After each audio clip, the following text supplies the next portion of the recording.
Урматтуу Садыр Нуркожоевич, чакырганыңызга чоң рахмат. Ишиңизге ийгилик. Алла Таала ооматыңызды берип, бийлигиңизди түптүү куттуу кылсын. Алла Таалам ыраазы болсун. Мен бул жерде тактоо иретинде, мына жерде насаатчы деп, мурда үгүтчү деп келдик эле. Ушуга бир кайсы статьянын пунктун айтып койсоңуз. Так. Мына азыркы жаңы мага колума тийген боюнча 3-чү берене 4-чү пунктта. 4-чү подпункт насаатчы. Насаатчы депчи. Ушул жерде ушул акырында мындай деп атат, каттоодон өткөн Кыргыз Республикасынын жараны. Анан бул жерде тактоо иретинде сурагым келип атат да. Бул карапайым жөн эле калк, кичине динди үйрөнөм, намаз үйрөнөм, өзүм кичине оңдойм деп 3 күнгө, 40 күнгө, бир 4 айга ушундай убакыттар чыгат да. Ошолорго тиешелүү же мындай дин аалымдары аттуу баштуу үгүт насаат кылып интернетте ошолорго же жалпысына, эгерде жалпысына эле болуп кала турган болсо, анда биздин жарандарыбыз бул жердеги насаатчынын бир топ немелери бар да. Жогорку билим диплому керек, каттоодон өтүш керек. Ушулардын бардыгына кичине мындай карапайым калк кыйналып калбайбы деген бир оюм. Эгерде ага кирбейт дей турган болсо, анда проблема жок. Эгерде бардыгы ушу насаатчыга кирет дей турган болсо, анда кичине мындай ыңгайсыраак болуп калабы деген сунушум. Урматтуу Садыр Нуркожоевич, урматтуу алымдар, бул маселе боюнча өткөндө биз алымдар менен дагы бир сыра отуруп туруп тактап чыкканбыз. Үгүтчү болчу буга чейин. Азыр эми насаатчы кылып бул жакка киргизилип атат. Ошол алынган сунуш пикирлердин натыйжасында. Бул жерде сиз айткандай карапайым калкка тиешеси жок.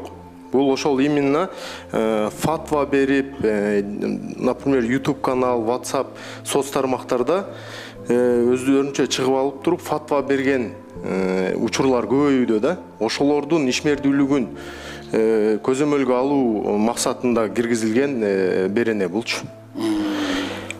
Анан могу ылдый тарапта өзүңүз көрүп турасыз, 7-чи подпункт ошол эле ушул эле берененин 7-чи подпунктунда карасаңыз, диний ырым-жырымдарды өткөрүү, коомдо салт катары түптөлгөн диний ырым-жырым жана чогулуштарды кошпогондо.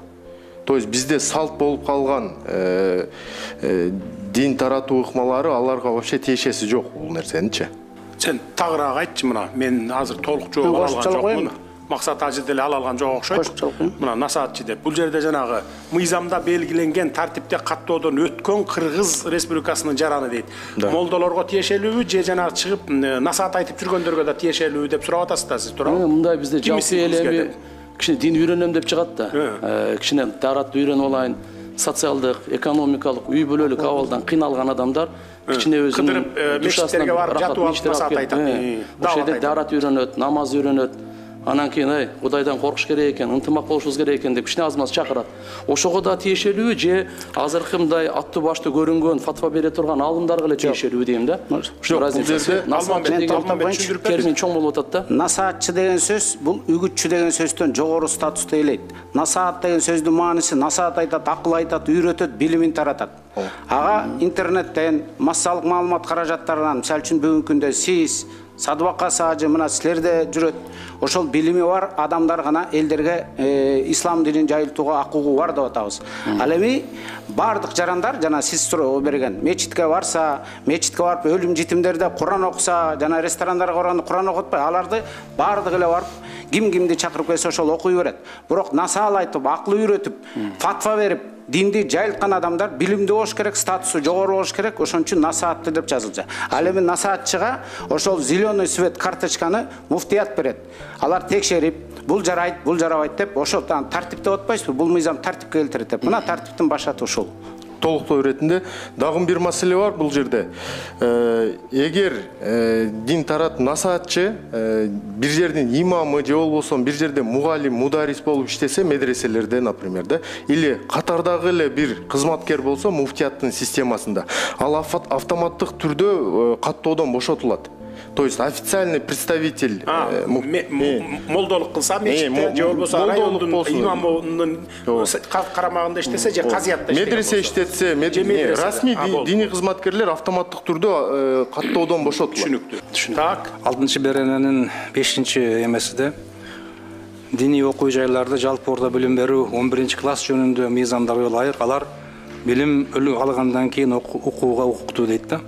Ушунда 9-класстын базасын бүткөндөн кийин профтех училищаларга элдер алар кетет да, лицейлерге. Ушул жерде диний окуучуларга да 9-класстан кийин көп жерде кабыл алып атабыз да. Ушуну 9-класстан кийин кабыл алсак деген маселе. 5-пункту айттык да, ошодон калып турду. 6-берененин 5-пунктун айтып атасызбы? Ооба. Так. Дин комиссиясы. Айтчы 11-класста 9-класска деп коелу дейт. Бул негизинен биздин билим берүү. Бул маселе негизинен билим берүү мыйзамында биздин ошол жакта уже камтылып калган да. 11-класстан баштап деп айтылып калган да уже. Баягы медресе анан университет, ислам университеттерине кетет. Анан экинчи жагы бар бул жерде бала толук калыптанып электаган, анан негизги биринчи мындай базовый билимдерин, диний билимдерди алып алгандан кийин 11-класстан кийин уже баланын психологический эмеси полностью калыптангандан кийин барса жакшы болот. Базовый билимди алып алгандан кийин анан кете берсе болот деп. Ошондой сунуштун эмеси менен ошондой максатты көздөп 11-класс калган болчу. Ошо билим берүү мыйзамында ушундай барбы 11-класстан кийин? Камтылган уже. Анда ал жакты дагы өзгөртүш керек болуп калат да. Максат ажы сиз.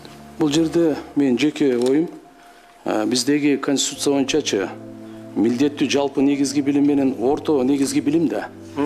Милдеттүү баягы жалпы негизги билим 9 эле да. Милдеттүүсү.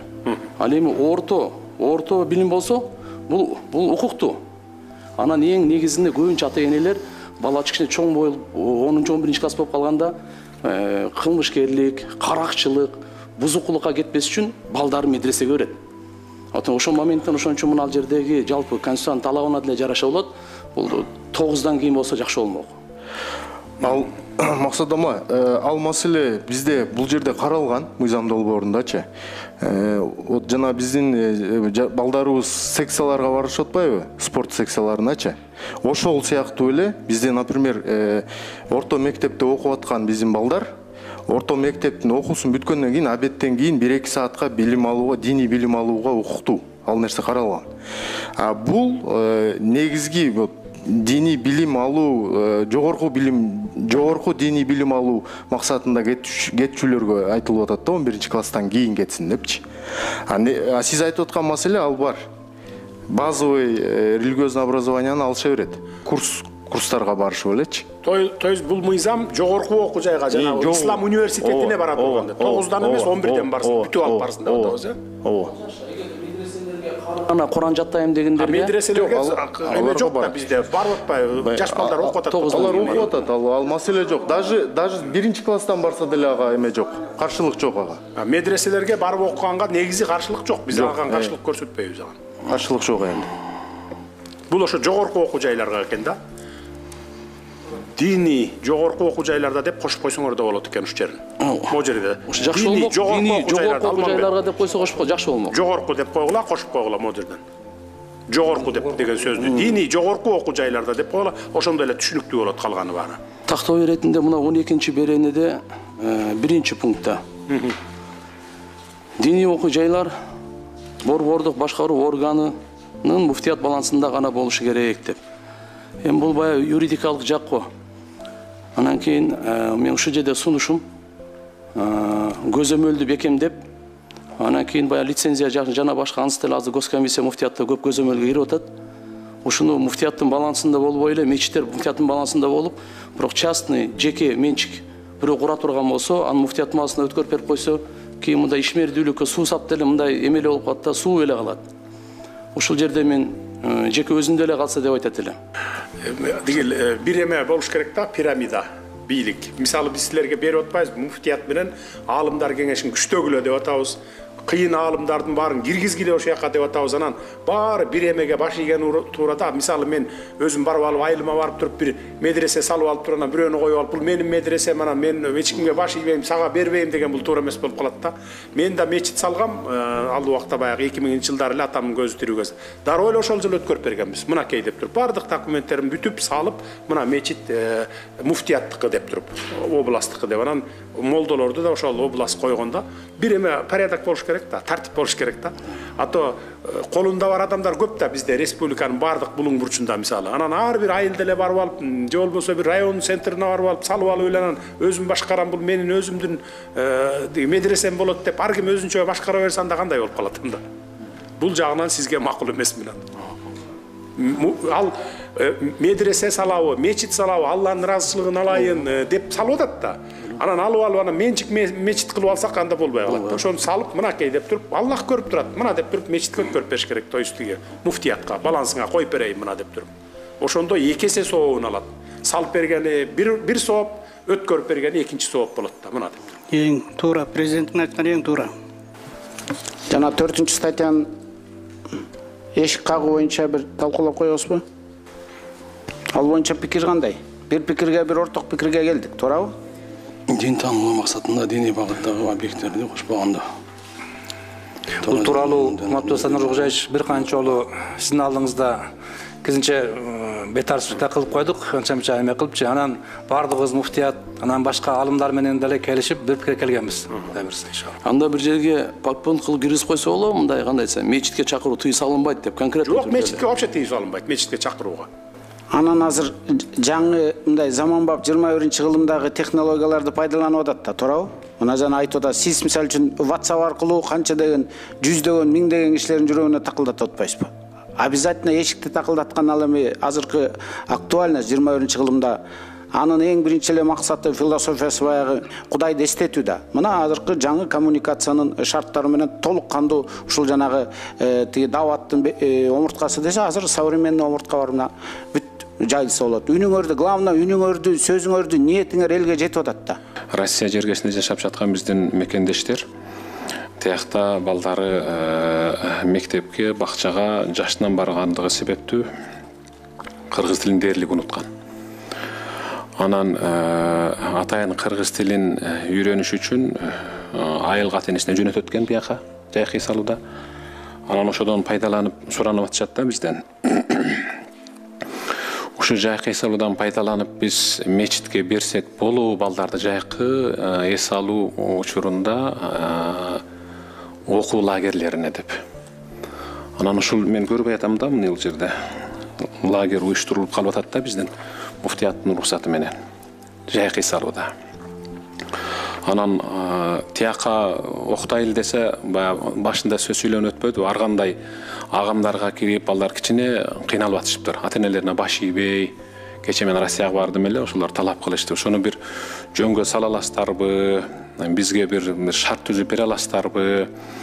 Биз эми 3 айда гана ушу бошоп калат экенбиз. Анда дагы эгерде биздин жумушубуздан баягы эмгек эргөөсү болуп калса, ошондо балдарыбыз өмө барабыз, болбосо жөнөтүп беребиз. Анан балдарыбыз көзөмөлдө болуп, эч кур десе бир ай бою салт сананы, үрп адатты, кааданы, анан кичине бир Куран окуп келип алса, биз үчүн жакшы экен, биз качан кетебиз бул жактан деп ушинтип атышат. Ушул жерде азыр мен лагерь жөнүндө көрбөй атам да. Эртең ошону мыйзамга жазганга туура болобу, болбойбу лагерь? Ал аны мындай өзүбүз эле мындай эле уюштурсак, мыйзамы жок элечи, муфтият уюштурса, мисалы, биз шарттарды түзүп берсек, бунун эч кандай жаманчылыгы болбойт, зыяны болбойт. Эми баягы мектепте окуган балдарын алып жиберип бияктан сабак окутуп, кичине динге үйрөтүп, анан ыймандуулукка чакырып койсок деп атабыз да. Аны бул мыйзамга киргизгенде ал лагерь уюштуруу деген бул мыйзамга кирген болбой калат да. Аны өзүбүз эле кылалы. Ага биз эч каршылыгыбыз жок. Эң жакшы. Рахмат, Алла. Колубуздан келген жардамыбызды беребиз ага. Рахмат, чоң рахмат. Анда эгерде дагы үйгө баргандан кийин да карайсыңар да, жатып алып, бир сыйра шашпай карап, анан кийин эми акыркы вариантын мынакей дин комиссиясы менен Алмамбет сен жоопкер болчусуң бул мыйзамга. Экөөңөр бардыгын азыркы алымча кошумчалар менен толуктап туруп алып келгиле. Анан бир сыйра бардыгына кайрадан дагы таратып бергиле. Анан болду дегенден кийин анан мен кол коюп анан кийин жогорку кеңешке жөнөткөндөй бололук. Акыркы вариант. Жарайт. Эми бул жерде урматтуу дин аалымдары, биз сиздерге жардам гана берели деп атабыз. Биз сиздерди бир мындай бир ар болгула, бери болгула деп башкаруу эмес. Мына дин комиссиясы менен өткөндө муфтиятты дагы отургузуп кабинетиме чакырып алып туруп, Замир кары да катышты өткөндө дагы, Алмамбет бар элең, экөөнү айттым. Биз силерди башкаруу эмес, дин комиссиясынын милдети.